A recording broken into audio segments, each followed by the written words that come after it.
Continuando nosso estudo no livro de Êxodo, gostaria de abordar agora o povo, o problema e o profeta. Esse foi o ponto em que paramos em nosso estudo do livro de Êxodo. No livro de Êxodo percebemos o desenvolvimento do povo de Deus, um povo especial. E também vemos claramente o grande problema que eles tinham, que era o problema da escravidão e amarga servidão ao Egito. Logo no início, nos capítulos 2 e 3, encontramos o foco naquele que, na minha opinião, foi um dos maiores homens de Deus que já existiu, Moisés. Ele é o profeta chamado por Deus, em Êxodo 2 e 3, para ser o libertador, o agente humano, ou o instrumento humano, pelo qual Deus libertaria pessoas da escravidão no Egito. Como já dissemos várias vezes, essa escravidão histórica no Egito é uma representação simbólica, alegórica, da nossa escravidão ao pecado. A libertação da escravidão ou servidão no Egito, alegoricamente, é uma imagem da nossa salvação.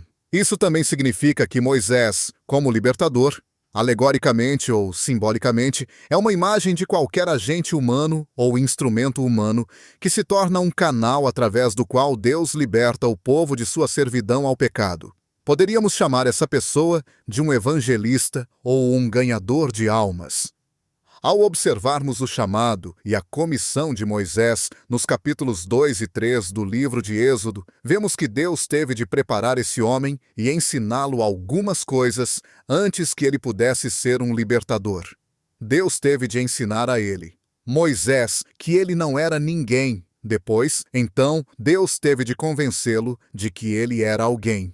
E Deus teve de mostrar a Moisés o que Deus pode fazer com alguém que aprendeu o que é ninguém. Acima de tudo, há 4 segredos espirituais que Deus teve de compartilhar com Moisés para capacitá-lo a se tornar o libertador dos filhos de Israel. Se você está interessado em se tornar um libertador para alguém, antes que você possa se tornar o agente humano ou o instrumento humano através do qual Deus pode libertar alguém da servidão e escravidão dos pecados, você também deve aprender esses 4 segredos espirituais. Eu não poderia atuar como ministro e não poderia agir como um crente se não conhecesse esses 4 segredos espirituais. E também preciso ser lembrado deles frequentemente. Os 4 segredos espirituais que Deus teve que compartilhar com Moisés antes que ele pudesse ser o libertador do povo de Israel são estes. Deus teve de mostrar a Moisés esse segredo espiritual. Olha, Moisés, você não é o libertador. Eu sou. E eu estou com você, Moisés. Em segundo lugar, Deus teve de mostrar outra coisa a Moisés. Moisés, você não pode libertar ninguém, mas eu posso. E eu estou com você, Moisés. O terceiro segredo espiritual que surgiu no chamado de Moisés foi este. Moisés, você não quer libertar essas pessoas. Eu quero libertar essas pessoas. E eu estou com você, Moisés. Depois que o grande milagre da libertação aconteceu, ninguém precisou dizer a Moisés o 4º segredo espiritual, que era: Moisés, você não libertou essas pessoas. Eu libertei essas pessoas porque eu estava com você, Moisés. Deus ensinou a Moisés esses 4 segredos espirituais na sarça ardente. Lembra da sarça ardente? Essencialmente, Deus disse a ele na sarça ardente assim: Moisés, você não será o libertador. Eu sou o libertador e eu estou com você. Deus também disse a Moisés na sarça ardente: Moisés, você não pode libertar ninguém, mas eu posso. Eu estou com você. Esse segundo segredo espiritual se tornou óbvio pela falha de Moisés. Deus ensinou esses segredos espirituais para muitos homens, e Deus nas Escrituras. No Velho e Novo Testamento, vemos isso.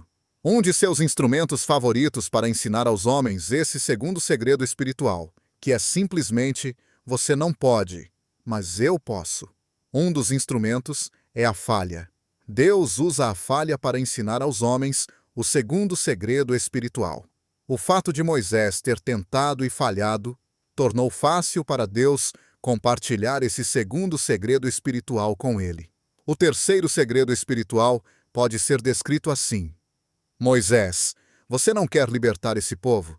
Eu quero libertar esse povo e eu estou com você. O povo de Deus nas Escrituras é muito honesto quanto a isso. O povo de Deus na palavra, chamado para fazer grandes obras, quase sempre dizia: eu não quero, Mas então Deus dizia: eu quero, então vamos lá. Eu estou com vocês. Não é o que vocês são, é o que eu sou e eu estou com vocês. Não é o que vocês podem fazer, é o que eu posso fazer e eu estou com vocês. E não é o que vocês querem, é o que eu quero e eu estou com vocês. Moisés realmente não queria. Moisés fez 5 objeções quando Deus o comissionou. Você pode encontrar essas objeções registradas nos primeiros capítulos do Êxodo. Sua primeira objeção foi: quem sou eu? Por que você escolheu alguém como eu?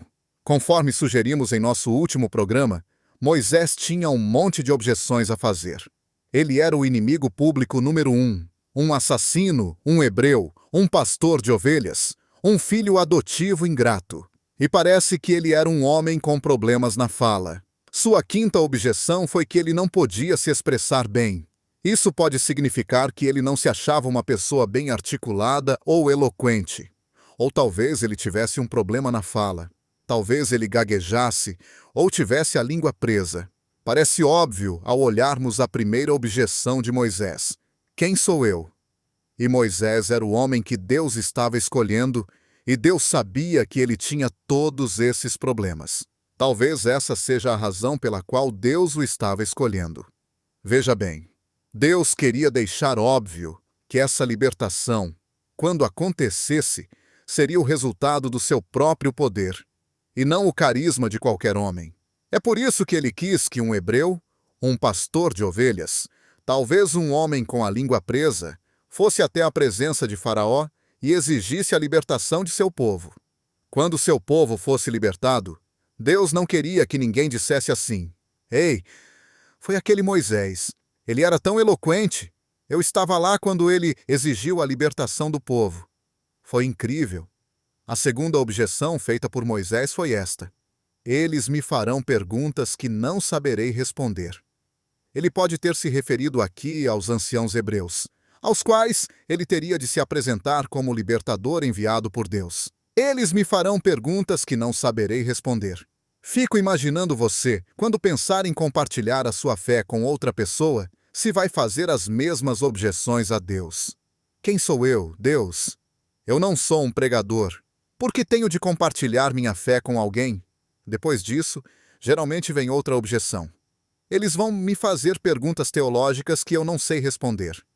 É interessante que quando Moisés fez sua primeira objeção, quem sou eu? Deus disse: você é o homem que eu estou escolhendo, e você tem a mim com você. Este é quem você é. E quando ele fez a outra objeção, eles me farão perguntas que não saberei responder.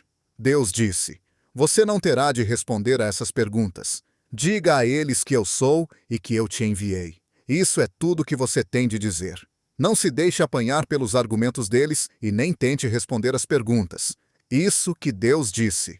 A outra objeção de Moisés foi: eles não vão acreditar em mim. Eles nunca acreditarão em mim. Nesse ponto, Deus lhe deu uma pequena lição. Deus pediu a Moisés que colocasse a mão dentro da roupa e depois tirasse. Quando ele tirou a mão para fora, estava coberta de feridas. Deus o mandou fazer a mesma coisa novamente, e a mão de Moisés voltou ao normal. Então Deus disse: o que é isso na sua mão? E Moisés disse: um cajado. E Deus disse: jogue fora. Quando Moisés jogou o cajado ao chão, ele se transformou em algo que Deus usou poderosamente ao longo de todo o ministério de Moisés: uma serpente. A definição de consagração é jogar fora, simbolicamente. Deus estava dizendo a Moisés: quando o povo ao qual estou te enviando vir a consagração, quando eles virem os milagres, as evidências de que você é consagrado e que eu estou com você, eles acreditarão em você. Não se preocupe com isso.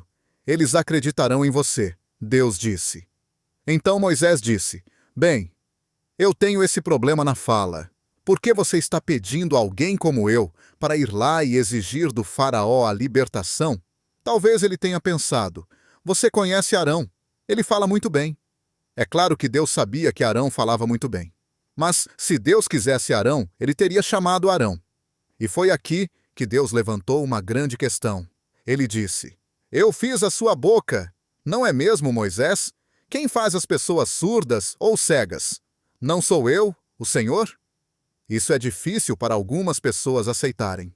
Acho que o que Deus estava dizendo novamente era a mesma lição que vimos na vida de José. A dinâmica de sua vida é traçada por Deus. Você pode nunca saber o porquê, mas Deus nos faz do jeito que Ele nos faz. E Deus estava dizendo a Moisés: se eu quisesse um homem eloquente, eu teria feito você eloquente, Moisés. A última objeção de Moisés despertou a ira de Deus contra ele. Moisés disse: envie outra pessoa. Eu imagino quando Deus o comissionar para ser um libertador, se você não vai fazer essas mesmas objeções e terminar dizendo: ó Deus, envie outra pessoa e não eu. Eu não serei o teu instrumento. Eu não vou ser uma ferramenta através da qual você trabalhará. Muitas pessoas nas Escrituras foram honestas o bastante para dizer a Deus: Deus, eu não quero. Era isso que Moisés estava dizendo. De certa forma, isso é saudável, porque aquele que quer é geralmente um pouco suspeito. Depois que a vitória vier, quando a libertação chegar, o quarto segredo espiritual que Deus quer que todo o povo de Deus lembre é este: você não libertou esse povo. Eu fiz isso porque eu estava com você. Sabe, eu creio que a mensagem na história do jumento, em Números 11, e até mesmo a da história de Mateus 21, é algo assim. Existe um mito hoje sobre a obra de Deus, e como Deus faz sua obra através das pessoas. O mito é este: Deus faz super coisas através de super santos, porque eles são super santos. Isso é um mito, é um engano. O que as Escrituras nos dizem, e o que a história da igreja nos diz é isso: Deus faz muitas coisas extraordinárias através de pessoas comuns porque eles estão disponíveis. Portanto, aí você tem 4 segredos espirituais que Deus teve de ensinar a Moisés antes que Moisés pudesse libertar o povo de Israel. Você não é o libertador, Moisés, mas eu sou o libertador e eu estou com você. Você não pode libertar esse povo, Moisés, mas eu posso e eu estou com você. Você não quer libertar esse povo, mas eu quero, Moisés, e eu estou com você. Você não libertou esse povo, Moisés, mas eu libertei porque eu estava com você. Sabe, eu sinceramente oro para que esses segredos espirituais possam ter para você pelo menos o significado que tiveram para mim em minha vida e ministério. Em nosso próximo estudo, vou lhe contar como esses 4 segredos espirituais funcionam em minha vida pessoal. Eu também vou demonstrar como esses 4 segredos espirituais foram aplicados por Moisés no Velho Testamento e por Pedro no Novo Testamento.